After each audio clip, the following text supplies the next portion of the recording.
Welcome, world. What's going on? What's going on? This your boy, the Professor, and welcome to the episode 5, the Professor's Discourse. Classes in session. I got my boy JR in the building. Say what's up to the world, man. What's going on? This is Junior in the house tonight, and we got a very interesting topic for y'all. I hope y'all got y'all popcorn and your beverage ready, cause we got a show for you. Oh yeah, oh yeah. Let me go ahead and prompt up a young video for y'all real quick. I just want y'all to, have an open mind and remember one thing. This is all entertainment. This is all entertainment, y'all. We're here to bring you something that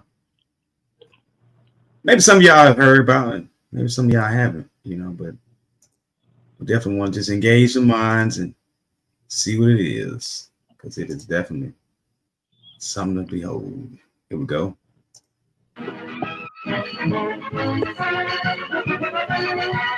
This is the Gaumont British News, presenting the world to the world.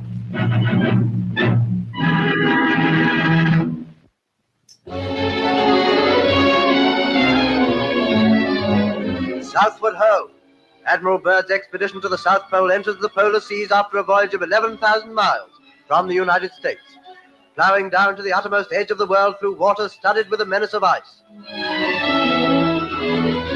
A reception committee awaits them in the Bay of Whales. Welcome to the land known as Little America, where the Byrd expedition sets up its base.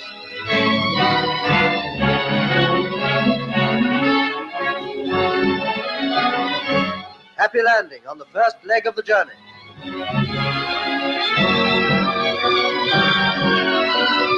Bring off the stores, including the giant 40-ton snow cruiser. Quite a shock to their new neighbors. All the paraphernalia makes the residents say they must be quite wealthy people. A friendly seal comes lolloping up from the middle distance to greet the newcomers. He's a sea leopard, a rare specimen. Way in the distance, man overboard. But it's only Percy the penguin, and he pops out again. Dog teams start out for scientific investigation. The sled disappears into the silence of Antarctic night.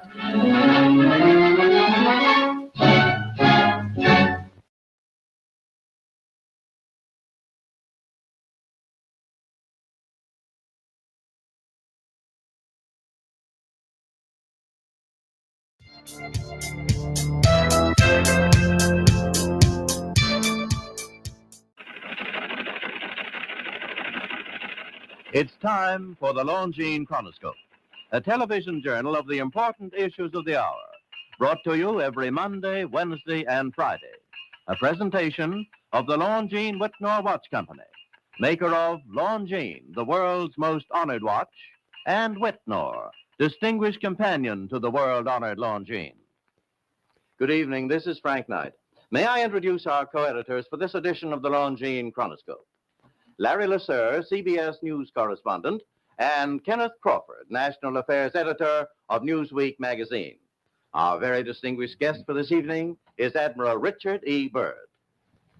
The North Pole used to be a no man's land, but these are the days when, by buying a ticket on a commercial airliner, you can fly across the North Pole and drink a cocktail at the same time. You know, only 30 or more years ago, about 35 years ago, our guest tonight found out whether there was any land north of the North American continent. He made that first discovery flight, and I must say that Admiral Byrd, our guest tonight, is not only our greatest living explorer, but he's been an inspiration to countless Americans. Admiral Byrd, you've been to both the North Pole and the South Pole. Is there any unexplored land left on this earth that might appeal to adventurous young Americans? Yes, there is. And not up around the North Pole, because it's getting crowded up there now, because they find out it's really usable, not only to live in, but militarily. But strangely enough, there's left in the world today an area as big as the United States that's never been seen by a human being. And that's beyond the pole on the other side of the South Pole from Middle America. And I think it's quite astonishing that there should be an area as big as that unexplored. That's a tremendous So challenge. there's a lot of adventure left down at the bottom of the world. Admiral, do you hope to see that? I do. Well, Admiral, Yeah. would you say that since you've been to both the extremities of Earth, are these expeditions to such far-off places, are they getting easier because of modern techniques, or is danger still close at hand? Well, it's a little risky, but nothing like it used to be with the old slow planes and the small cruising radius where we had to put down bases. We replaced the dog teams, and of course that was a big improvement. But now the planes go much faster and they're safer, and they have a much bigger cruising radius. You haven't got the danger of a terribly heavy load. Admiral, an expedition to which I believe you're the advisor is now en route. What is that expedition doing? Well, that's the icebreaker Atka, and it's a reconnaissance expedition. It's going down to the South Pole area to make certain observations and to look for some bases. They will be back in April, and they will report back, and upon the information we get from that undertaking, we will base the bigger expedition that's to follow. Is that very definitely planned, or is that... That is being planned right now. So I'm willing to say to you that there will be a number of expeditions that will follow, I think, year after year, at the bottom of the world, because the government has really become interested. Well, Admiral Byrd, I can understand, I think everybody can, the interest in the North Pole because it's so near our greatest challenger, Soviet Russia. But why this interest in the bottom of the world? Nobody living down there, is there? No, it's pretty cold.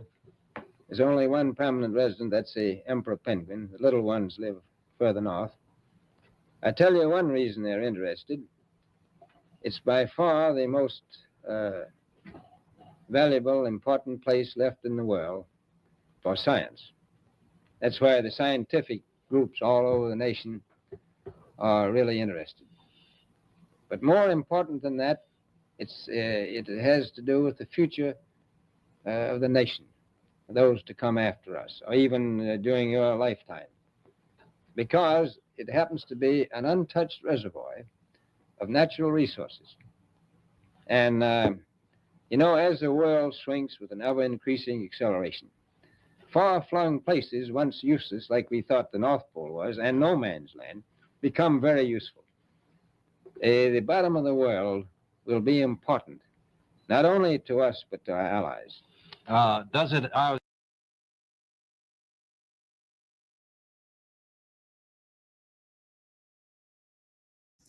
Yeah. That was very interesting right there. That gentleman right there, that's Admiral Richard E. Byrd. That was from what this timestamp is saying back in the 50s. This interview took place. But as I recall, his expedition was back in the 20s and 30s.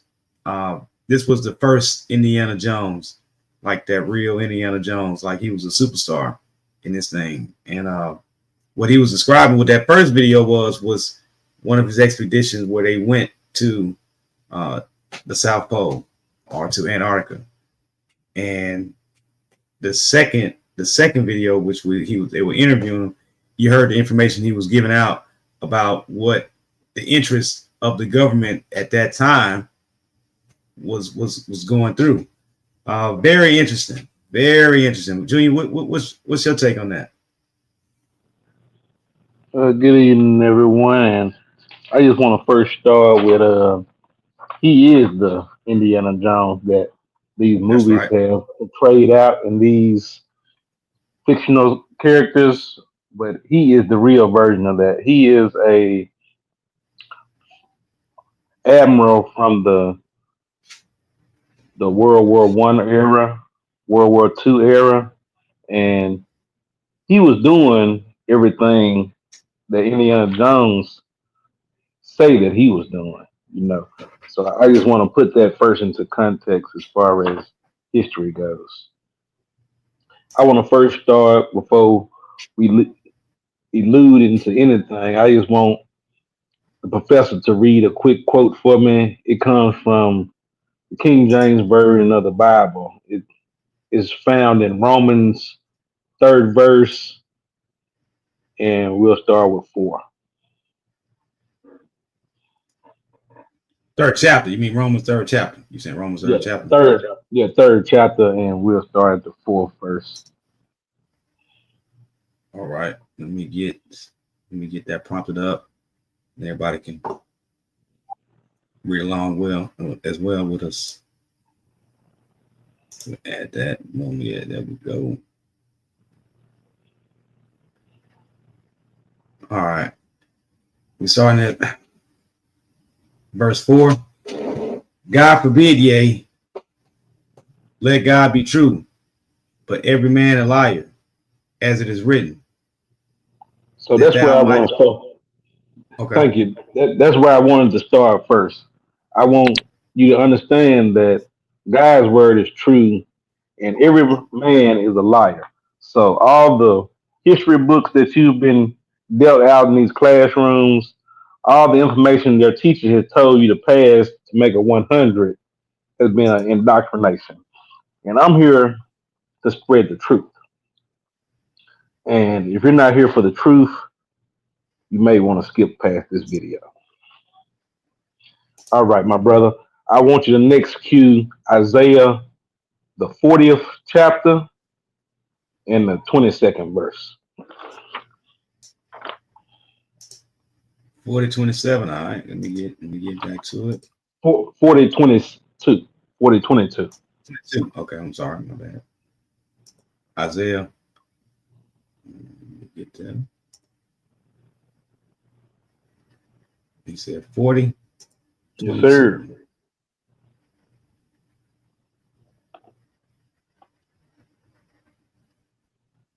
All right. It is he that sitteth upon the circle of the earth. Okay, and I want you to hold right. I want you to hold right there. It is he who sitteth upon the circle of the earth.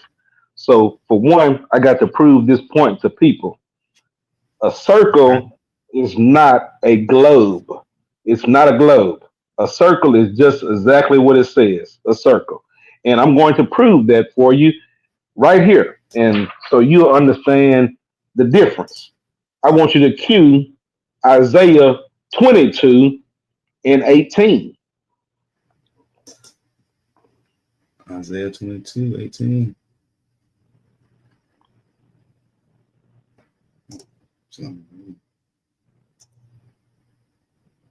Why doesn't want me to do it that way? What was the verse again? I'm sorry. Isaiah 22, 18. So I thought you said, okay, 18. Just that verse? Yes, sir.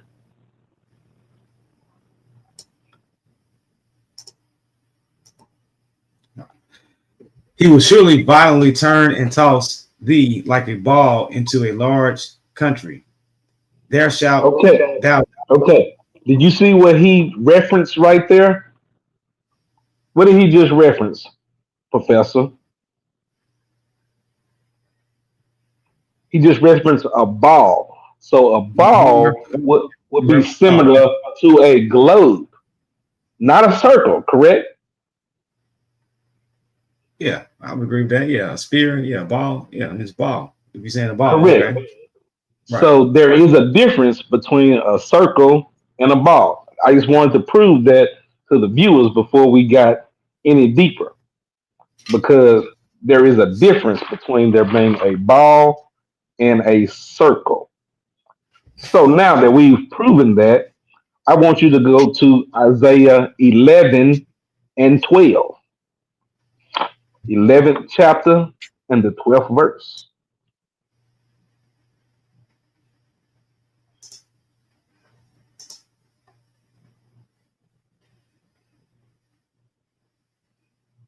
All right. And he shall set up an ensign for the nations, and shall assemble the outcasts of Israel, and gather together the dispersed of Judah from the four corners of the earth. Okay. On a circle, you can have four corners. But on the ball that was described earlier, you cannot have that. Now I want you to go to Revelations 7 and 1.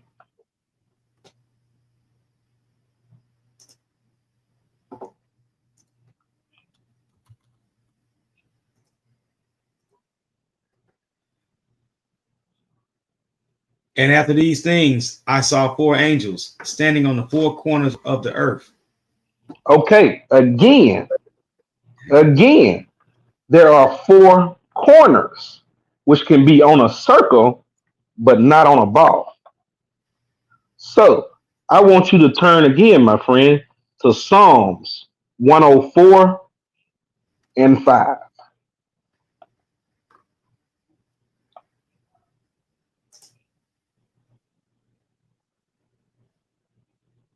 Who laid the foundations of the earth, that it should not be removed forever? So I'm telling you, a ball that has been described in your science and all these other classes, something that could spin on an axis. What did that just say in Psalms 104 and 5? Could you read that again for me, Professor? Oh, okay. Well, that's 4 and 5. No, sir, just 104 and 5. Just reread Okay. Psalms Yeah, 104 and 5. Who laid the foundations of the earth, that it should not be removed forever? So you were told you were spinning in space at thousands of miles an hour and never in the same place again, ever again. But it's amazing that the North Star is always in the north, and it's amazing that you could find the constellations in the same spot. Again, I want you to turn to Job 37 and 18.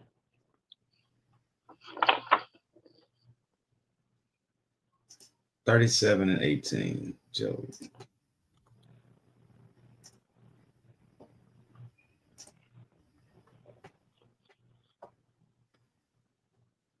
Hast thou with him spread out the sky, which is strong, and is a molten looking glass? So he took the sky, which is the firmament, and spread it out, and it's like molten glass. All right. Now I want you to turn to Proverbs 8 and 27.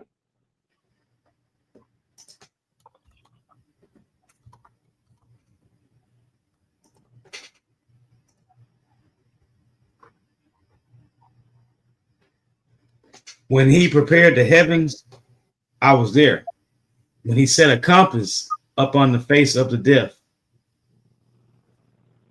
when he established the clouds above, when he strengthened the foundations of the deep, when he gave to the sea his decree, that the waters should not pass his commandment, when he appointed the foundations of the earth. So, my people, we have been deceived into believing that we are on a spinning ball, when truly in the word, if you will read it for yourself, you will see that we are on foundations that cannot be moved. We have heavens like molten glass, with the heavens with the stars in the sky fixed, and they rotate around us. We don't move. Professor, that's my first take. I want to get your take on some of the analogies I have just mentioned. We'll start first. A foundation. Just to piggyback off that, a foundation is exactly what it is. It's like an anchor to a boat. You don't move once you're stationary. You don't move. Everything else around you moves. Foundations is what it is. The foundations. You're talking about 4 corners of the earth. It's kind of hard to have 4 corners of the earth when you're a spear-shaped earth. I mean, there's a screen showing you right now the difference between a circle and a spear. The 4 corners. I mean, it's quite evident of what we are getting to, but it's real simple to see it. It's not a hard, complex situation where you got to say, hey, this is what's going on. That one verse was very interesting, though. The one where it talked about the molten spreading out. What was it? The spreading out. This Yes, in the sir. sky, spreading out the sky. Yes, sir. That came from Job 37 and 18. Yeah, I can go back to that one. That was through the looking glass. Has thou with him spread out the sky, which is strong and is a molten looking glass. I mean, that was like, wow, okay. And gives you further understanding of like, oh, okay. And then you go back to Revelations, or you go to the end to Revelations, and we'll talk about the angels standing on the four corners of the earth. I mean, it's very evident about what we are seeing, what's in front of us, what's described earlier in regards to the creation, where in Genesis chapter 1, verse 6, and God said, let there be a firmament in the midst of the waters, and let it divide the waters from the waters. And God made the firmament and divided the waters which were under the firmament from the waters which were above the firmament. And it was so. So it's real easy to understand that there's a firmament up there.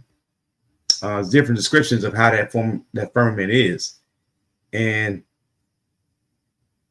our governments and other governments know, our government and other governments know that this firmament exists. Back in the time frame of Richard Byrd, when they were on television, we didn't have the commercialized news that we have at this current time, where it's sensationalism, where there's a lot of room for fabrications, fiction, to where it controls the narrative of what needs to be put out. Back then, it was just straight up, hey, this is new entertainment. And it wasn't necessarily about entertainment. It was more about just putting out the real information. Information was different then as it is now. Before these, and this is a time frame before World War IIs and stuff. They had the First World War and they had the Second World War. After that Second World War, it became a different mindset in the narrative of how the news went out. And we'll jump into this next video real quick to further move this discussion along, to get to the juicy part of what we really is coming on. We're about to drop on y'all. We don't want to bombard y'all from the jump, but we want to give y'all some good food for thought, something that y'all can sink your teeth into and have your own understanding of how this thing going. Tesla's 369 theory are all connected. This video might blow your mind. So I started looking at pi, and you're basically just measuring a circle. I just stared at this image for a few minutes, and then the Bible verse popped into my head about looking over the circle of the earth. The more I looked at what pi actually is, I found out that you can't really create a dome or an arch in architecture without using pi. So then I started to think, are they measuring the firmament with pi? And then for some reason, I kept thinking of Nikola Tesla's 369. So in Kings 7:23, it says, then he made the sea, I think this is the waters above, of cast metal. It was round 10 cubits from brim to brim and 5 cubits high, and a line of 30 cubits measured in circumference. So I started plugging numbers into pi to see if these work. Stick with me, this is all going to pull together, and it's crazy. I had ChatGPT run the math on 3.33 repeating instead of the 3.14 number. For a circle with a radius of 10 units, when you replace pi with 3.33, it converts to 66.6. So the biblical value of pi as derived from 1 Kings 7:23, and 2 Chronicles 4:2 appears to be an approximation of 3, but some interpretations suggest it might imply a slightly more precise value, such as 3.3 repeating. So it says the verse doesn't account for the basin's thickness if the measurement of 10 cubits refers to the outer diameter and the circumference of 30 cubits refers to the inner circumference. The true ratio would increase slightly. And here it just breaks down the math. Keep in mind, this is the quantum computing model, and look at what they call the particles. Qubits, just like in the Bible. And we can energy harvest with piezoelectric, pi. And the hemisphere would come out to 999. Keep in mind, this is what a hemisphere actually is. So then I asked it to create an image of a geodesic dome over a flat earth model utilizing 3.33 repeating as pi. Guys, my mind is shook. It has the sacred hexagons, and hexagons are the most powerful energy producers. And it even put in a hexagon grid completely on its own. And it looks like it took an ancient astrology map and applied it to the bottom. It looks just like this, and this perfectly explains why Polaris is in the middle and the rest of the stars rotate and how we get our astrology. Not to mention that this looks exactly like this, and this looks exactly like this. And this is an image that ChatGPT created when I asked it to make a 369-degree circle. How weird is it that it even has the circles on the outsides, just like this one does? So then I asked, how might 3, 6, and 9 be relevant in this model? And it says 3 as the central point from which all else radiates. 6 could represent intermediate points or radial lines dividing the Earth into sections similar to a hexagonal layout. 9 could symbolize the outer edge or boundary, often associated with the ice wall, making the completion of the structure, which made me think of the black hole sun model that states that all of creation comes from the North Star and the black hole sun, like meeting at the North Pole and then projecting all of reality outwards. So on this model, I think the North Pole would be 3, the ice wall would be 9 because that's completion, and then where we live is 6, where creation and completion meet halfway in the middle. 3, 6, 9. So a lot of us know about the ley lines. Ley lines are basically just energy grid lines that people theorize connect us to free energy. Almost all important structures like the Statue of Liberty, the Leaning Tower of Pisa, the pyramids, they all fall on like vertices of the ley lines. I think that the energy coming out of the black hole sun is meeting at the vertices on the 369 geodesic dome. I sound nuts, but whatever.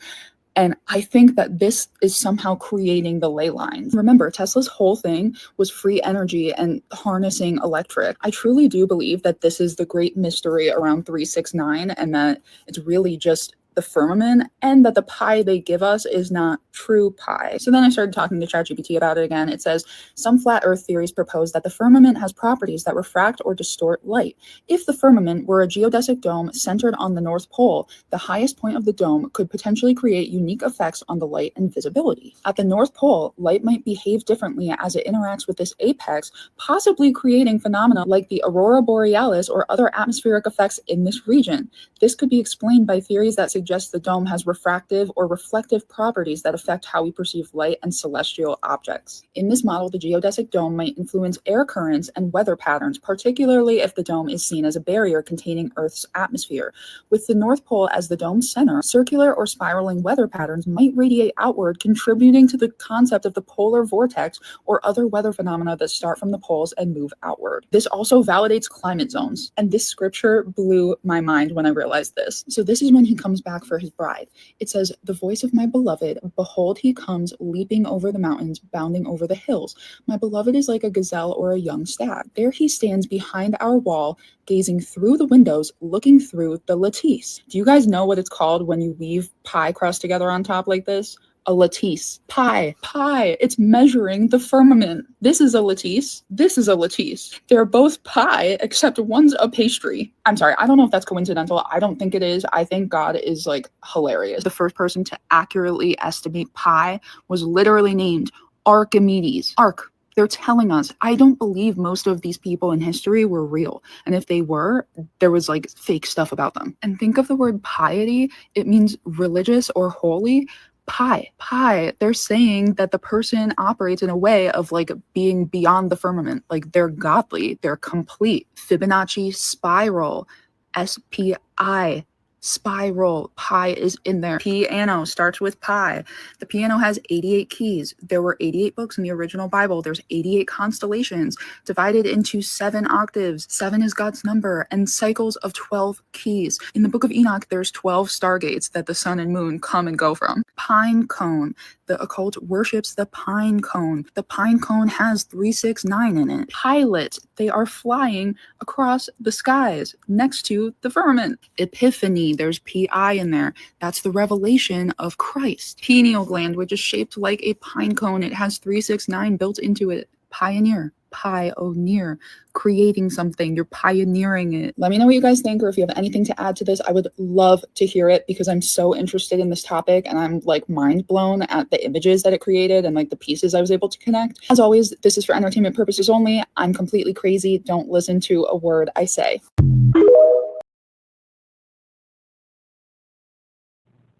Professor, I believe you have struck it rich, my friend.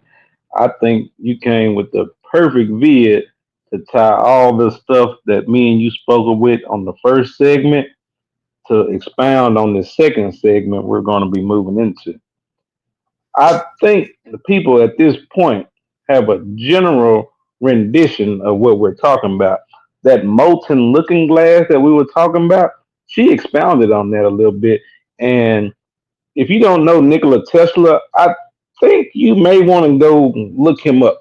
He is probably even more of a genius than Albert Einstein, who y'all think is the smartest. But this guy here was, because he was very particular about how he did things and he didn't share his ideas with everyone, they kind of used him as an outcast.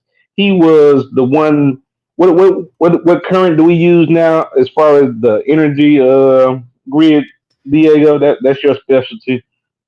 You can call, we talk about AC, alternate current, and you got direct current, but it's a play on both, but we use current. So he is the one that Thomas Edison got this idea from, people.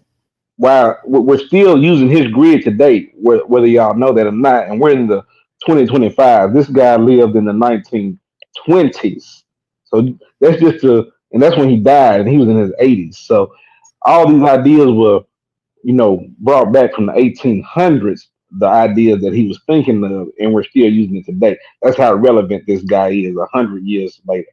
So, but to put that into perspective, he was in the 369 theory, and I think this young lady tied all of that together very well. I don't think I really need to touch on very much of that, but I want you to expound on your position on it, because I don't think people give this guy enough credit, because Thomas Edison tried to discredit this guy because he was hijacking his fame and success. So he had to discredit the other guy. So by the end of his life, the government came in and swooped in and stole all of his technology because he didn't have any assistance. He was living in a hotel.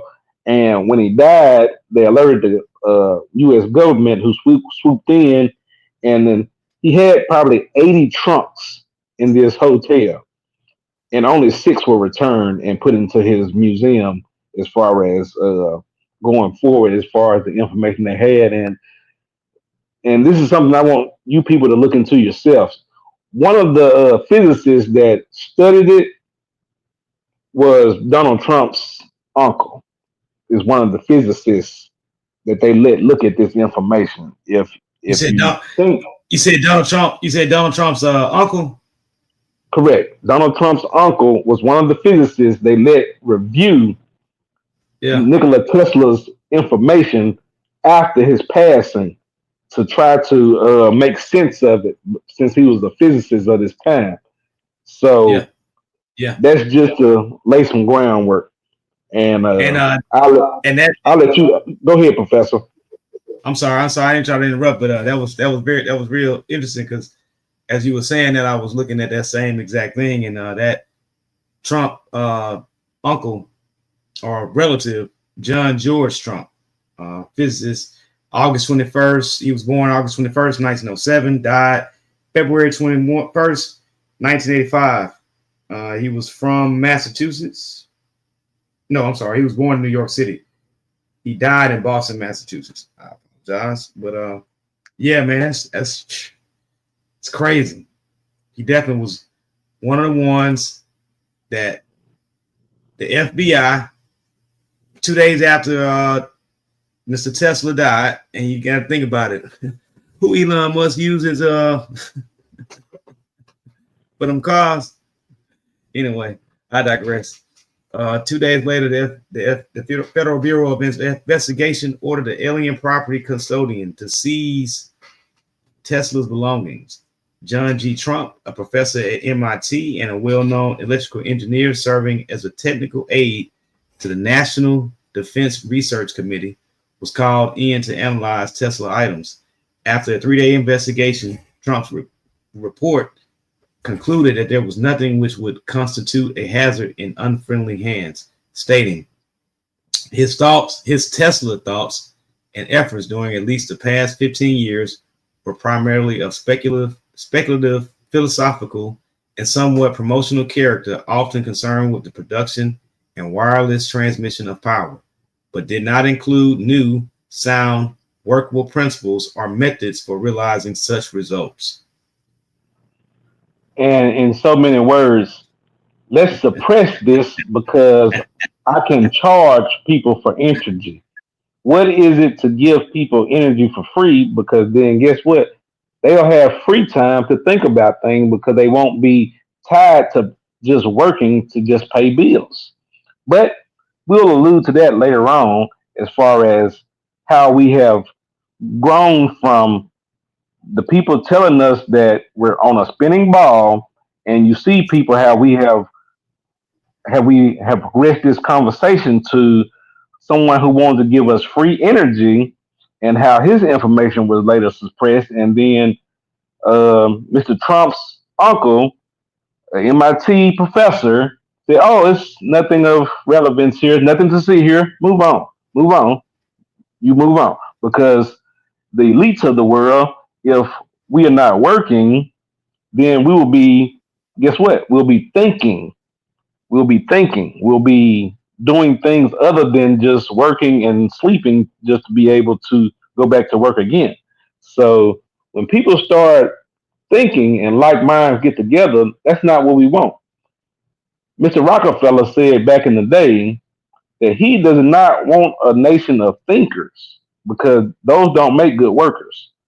He wants people that just want to go to work, go home, eat, and go to bed. That's all he wants. So now that we've gotten into the 2025, they've got this well versed now, people. So I want you to think about that. They've had over 100 years to put this plan of theirs into place. So now that me and the professor are going to open your minds up a little bit more, because I think we've gotten you to a point, but I think we're going to have to just go ahead and just push you off the edge now. Go ahead and give it to him, Professor. Yeah, I'm with you right now. I'm about to drop it on right now.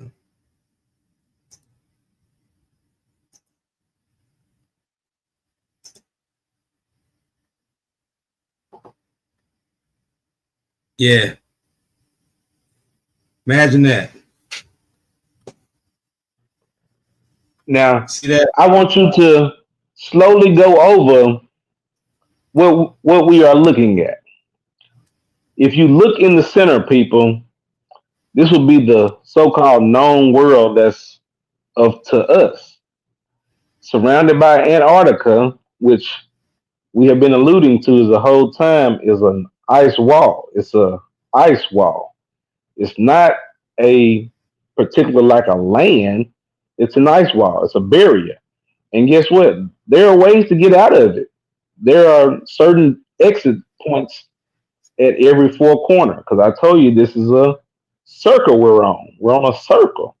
So, and everywhere that you have been told about as far as Jupiter, Uranus, Neptune, Mars. All these places do exist. They're just not off of this planet.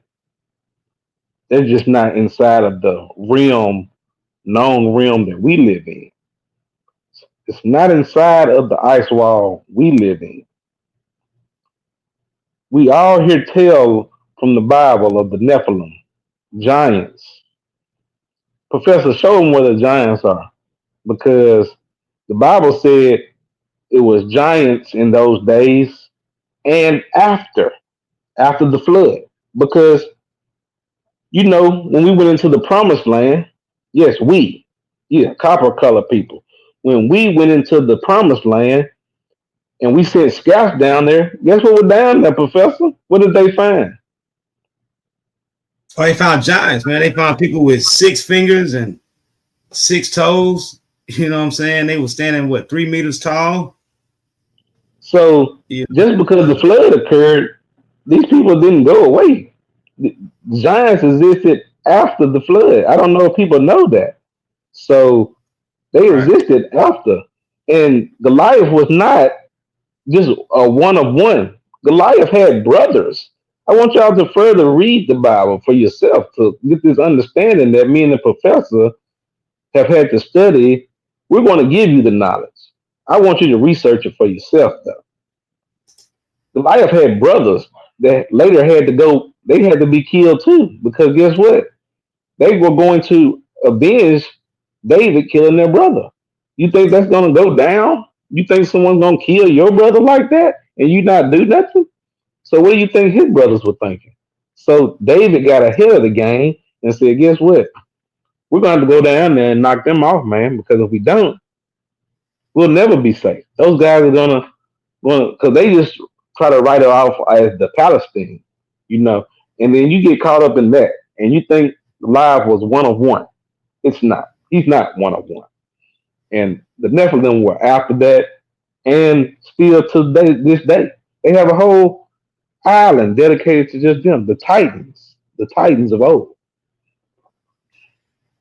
Oh yeah, it's in this. Go back over here, because you got the Anunnakis. The Anunnakis were 3 meters tall, 15 feet tall reptiloids, reptilians and whatnot. But and this is who the professor will be telling you about what the Samaritans talked about.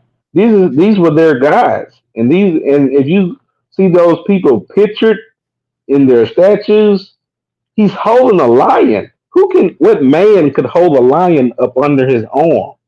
It's not going to happen. He's going to gnaw your arm off. It's not going to happen, my friend. No man could just hold a lion under his arm. I'm sorry. That's not a depiction. That's really what was going on.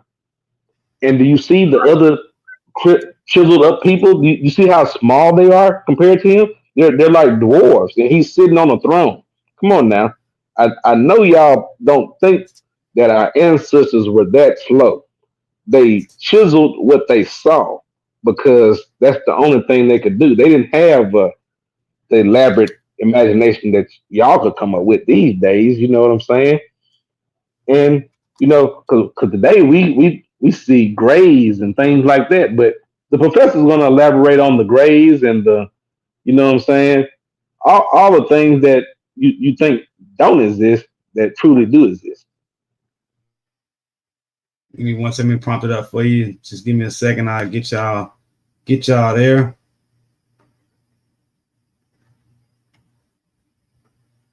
All right. Now this is a little tie into earlier. We'll get to the grades and stuff of that nature, but in this map right here on the screen, try to make it bigger for you guys. Yeah, there we go.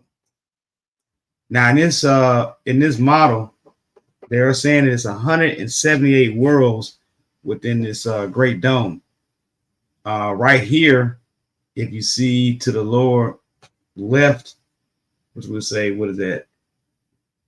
Southeast of the cattle corner of Earth, you see the land of Mars. And in that land of Mars, or within the boundaries of land of Mars, there's a gate that they refer to. Let me see if I can zoom in on that.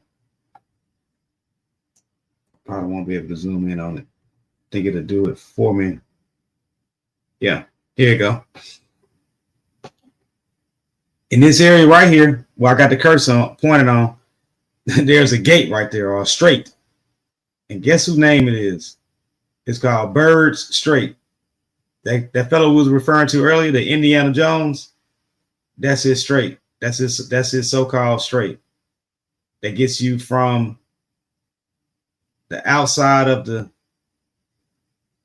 second ice wall, or the mountain ring. It's another ice wall outside of the first ice wall. We go back to America, to as far as our known land. Outside of our land, because right here in ours, we're inside of the earth. We have our known lands. Now there's 4 gates to get outside of the ice wall. That's what Admiral Byrd was referring to, was saying that there's different lands out there and stuff like that, different resources out there. That's why the governments were so interested in what was going on. Outside of these gates, is supposedly it's 4 gates. This model here doesn't show all 4 gates. It's supposed to be a Serpentine Gate, the Tiger Gate, the Centennial Gate. It's 3, and then it's the Serpent, the Tiger, the Centennial. There's one more. I think I can't remember that other gate, but it's supposedly 4 gates. Leviathan, yeah, the one I kept having problems pronouncing it. Yeah, Leviathan, the Leviathan Gate. So you got the Leviathan Gate, which is to your, on the map, it's to the extreme west. Then you have the Tiger Gate, which is to your, it's in between, it's east, but it's not really straight east. It's more of a northeast, but it's not at that angle where it's like completely north. And you have straight north, which is the Serpentine Gate. And then at the extreme bottom or south, you had the Centennial Gate, which the Centennial Gate is supposed to be represented by a penguin, which Richard Byrd talked about is the only, remember he said an inhabitant down there, the emperor penguin, the only inhabitant of Antarctica was so-called this penguin. What it describes is that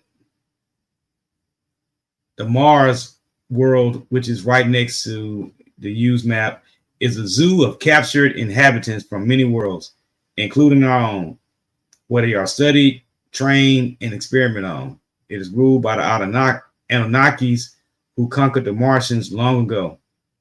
Admiral Byrd was a member of the Mars world, which is why he could easily travel there through the land bridge that connects us, in reference to Byrd's Strait. So kind of like what we was talking about with where Julian referred to our current president. He ain't no dummy.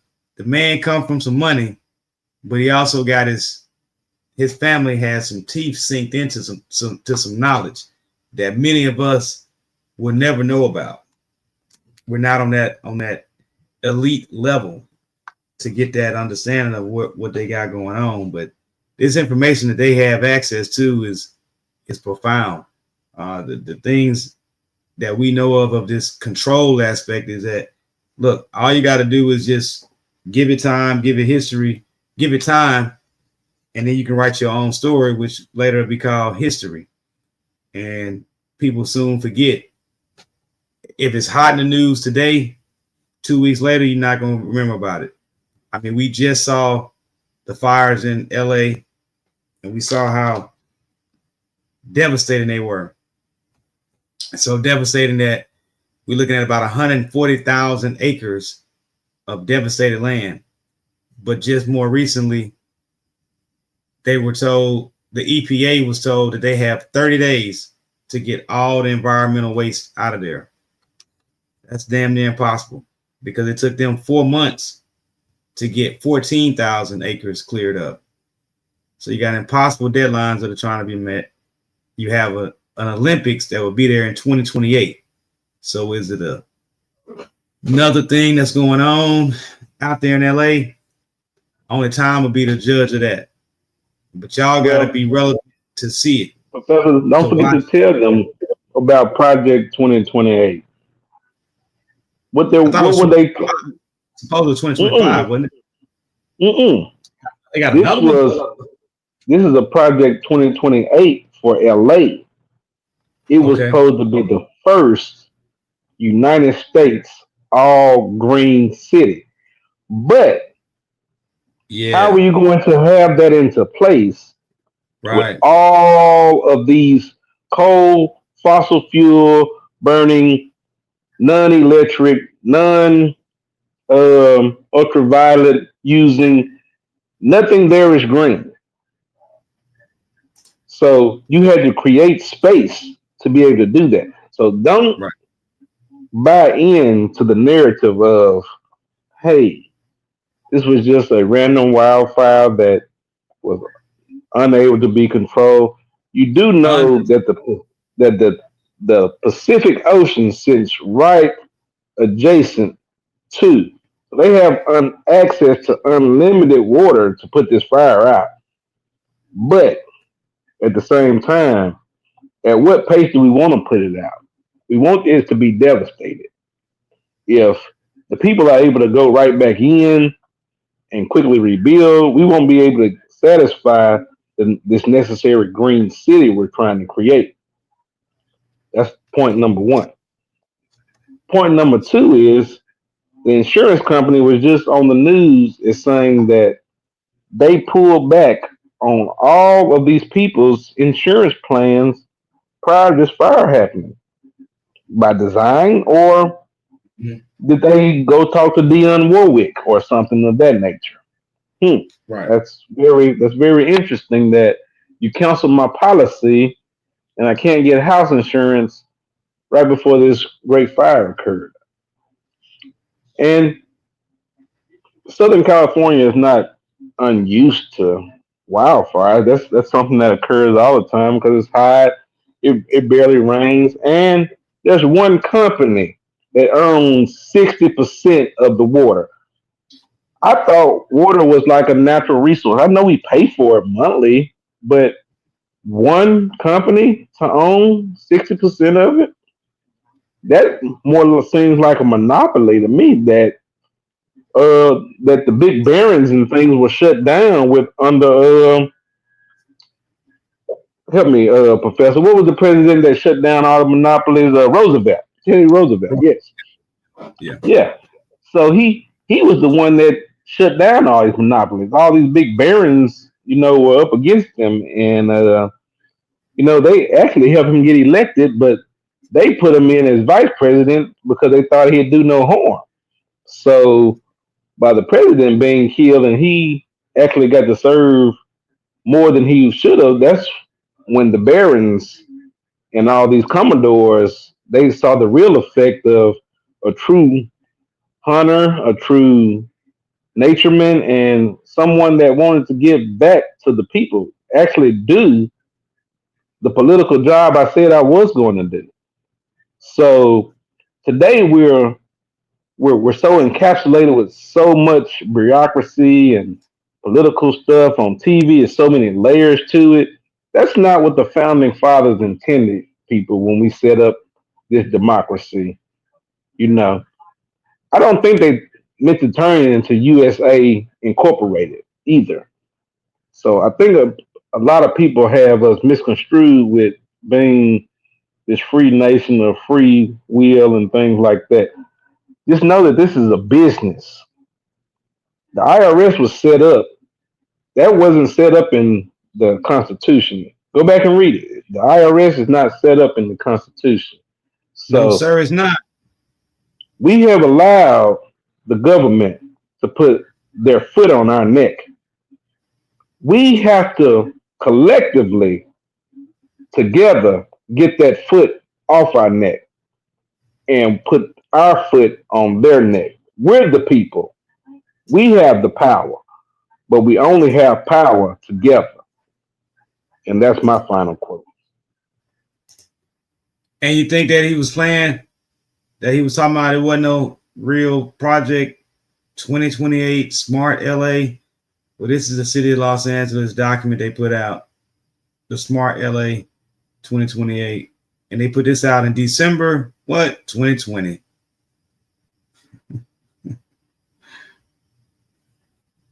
I mean, look at the chapters. Look, our vision for Los Angeles, how technology makes us smarter.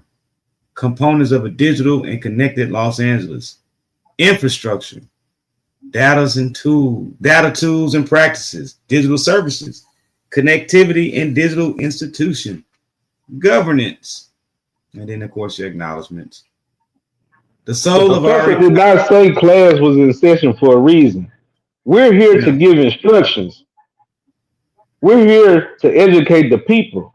You have to be willing to accept the information. Do it as you will. Do it as you will. But as long as you still let the puppeteer run the show, we're going to have to just fall in line, go to work, be on the survey line, on the conveyor belt, checking in, punching in, clocking in, paying our money to someone that's doing nothing for us.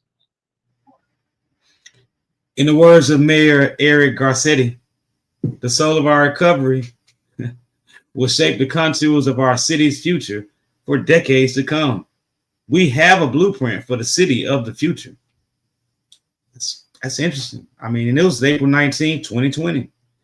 This was a couple days prior to our current president stating we should do something about the skin, underneath the skin, drink bleach and inject Lysol, but we need to get under the skin in reference to COVID-19. But I digress. I mean, it's what you make of it. You can look at it. You can look at it one or two ways, but I think this image right here shows the best way of looking at it. I'm sorry, it's actually the wrong one to see, but let me put this other one. This image here just shows the best off. I mean, which one you taking? If you want to go, you can be that jerk, that hamster on that wheel, running, which a lot of us unfortunately are in that same cycle. We're running on that hamster wheel, looking for results, but ain't no results coming. Or we don't necessarily want to think outside the box. We do want to. It was a movie I watched. It was called The Juror. It was with Gene Hackman and John Cusack. And in that movie, Gene Hackman the movie was about a shooting, a mass shooting that took place, and the gun manufacturer got sued by the victim's wife. One of the victim's wife sued the gun manufacturer. And Gene Hackman role was he was a person that would sway the jury, or at least sway the court case. He would advise the lawyers, as far as the defense lawyers, and also engage with the gun manufacturers as far as trying to persuade the jury to vote for the gun manufacturers. And in one of the scenes, he was talking to the guy that played Rain Man. I can't think of that guy's name right offhand.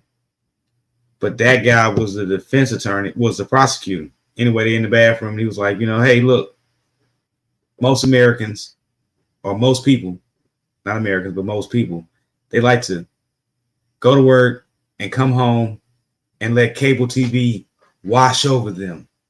And that's it. That's what their life is about.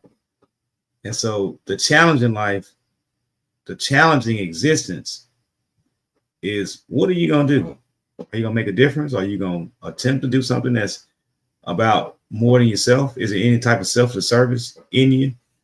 Or is it about just, hey, you know what? I'm just here to have fun and do me and get on down. But at some point, we got to get off that hamster wheel as a collective. And if we don't, we're going to continue to fall for which pill you taking. That's my spiel. If you've been with us this long, you know what I'm saying, like and subscribe. Not trying to bombard y'all with things that are not out here. We're just trying to give you a perspective of, hey, there's some opinions out here, some things that need to be seen, that need to be at least addressed or at least thought of. I mean, take some time and reflect and see what's going on. I mean, some things that we're seeing right now is just not always what it is. It's something else behind it that may have led to why we got to these results. Just you reap what you sow. What you plant, that's what you get. And so we got to nurture this thing right. We got to plant the correct seeds, nurture these right trees, these right plants, these right whatever we have that we can do. Our children, our generation, our younger generation, our older generation, we got to play respect on both ends. But we got to educate ourselves. We have to step outside of that box and stop thinking that we don't matter, or your vote, or your thoughts, your opinions, your actions doesn't matter. It does matter in the whole collective. We all have to do our parts. We can't just sit back and let somebody else do it for us. If you got dishes in the sink and you don't feel like washing them, who gonna wash them? If you don't have a dishwasher, you know, the machine or whatever, you ain't got one of those, then you got to get in there and do it. Or what you gonna eat on plastic and then throw them away? You better figure something out. Then you costing yourself more money if you're doing that. If you eating on plastic, you know, plastic plates and throwing away forks and plastic forks and all that, you're wasting more money. Get you some utensils, get you some plates, get you some pots and pans. Eat at home, cook at home. Stop going out all the time, letting somebody else prepare your meals. You don't know what their hands doing before they prepare that meal. You hope that they're doing the right thing, but you need to be doing the thing for yourself. You don't want to take away jobs from people, but at the same time, it's time for us to start making the right moves, the right adjustments. It's that time, y'all. JR, you got any last words, my man? I just want to reiterate what the professor said. Like, subscribe, share. If you've been with us this long, you definitely, have been somebody that's been engaged, somebody that has definitely looking for another perspective, and definitely somebody that wants to be enlightened. I want to thank you for your time and tuning in to episode 6. We got it coming soon. Word up all the time. Well, this is the conclusion of episode 5, the Professor's Discourse. Class out, y'all. Peace. Oh, yeah, my bad. One last thing. Like and subscribe. Like and subscribe.